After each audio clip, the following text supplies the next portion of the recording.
हर शाख पे उल्लू बैठा है, अंजाम गुलिस्तां क्या होगा।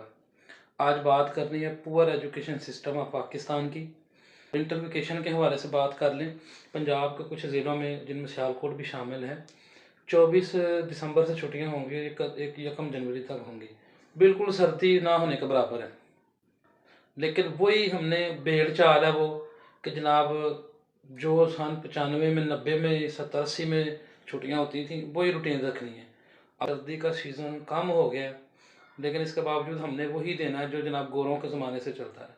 अब पाकिस्तान में सर्दी जो इन इलाकों में ज़्यादातर जनवरी के आखिर में होती है, या यूँ कह लें कि 5-6 जनवरी के बाद से लेकर 25 जनवरी तक होती है। तो छुट्टियों का इसके अंदर आप एडजस्ट करें, लेकिन नहीं, जो जनाब गोरे कर गए हैं ना, टस से मस नहीं होना हमने। क्लाइमेट चेंज होता है, जो मर्ज़ी हो जाए, हमने कुछ नहीं करना, हमने लकीर के फ़कीर ही रहना है।